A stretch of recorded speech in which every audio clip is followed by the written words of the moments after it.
Harcelés, mais aussi harceleurs, des élèves du collège de Contrexéville ont été les acteurs d'un clip. Tous sont des ambassadeurs du programme national phare de lutte contre le harcèlement à l'école.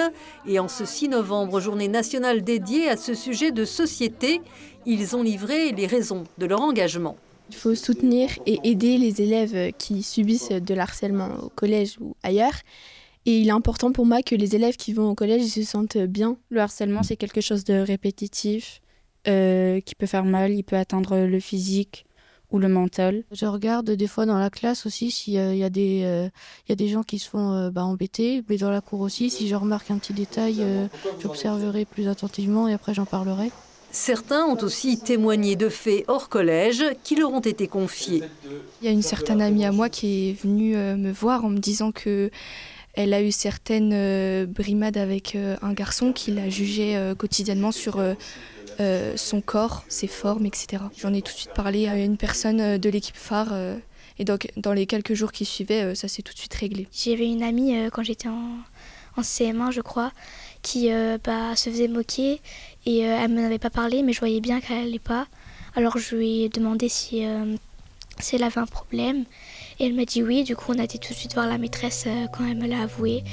Et ça s'est réglé tout de suite. Ce film et une fresque dans le hall de l'établissement servent de prise de conscience à tous les élèves.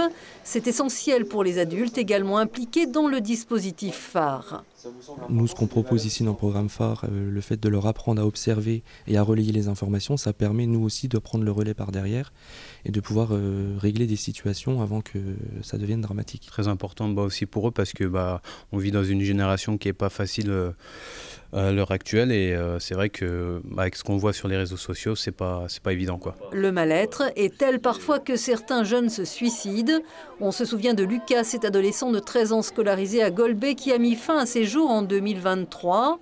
Alors la prévention du harcèlement scolaire est devenue une priorité. L'éducation nationale recense tous les signalements avec ce bilan pour les Vosges. 70 situations de harcèlement sur l'année passée. Et sur les 70 situations de harcèlement, de signalement que l'on m'a fait, j'en avais une vingtaine qui étaient sur du harcèlement pur. Donc chaque département maintenant s'est mis en place, l'équipe phare, les élèves sont formés, les équipes éducatives sont formées également. Moi je mets en place sur le département une formation aussi auprès des familles, auprès des parents. Selon une étude de l'IFOP, 21% des collégiens lycéens du Grand Est sont victimes de harcèlement. C'est le plus fort taux du pays avec la Normandie, alors que la moyenne nationale est à 17%. 2 numéros de téléphone, le 3018 et le 3020, sont dédiés à l'écoute des victimes et aux témoins de harcèlement et cyberharcèlement.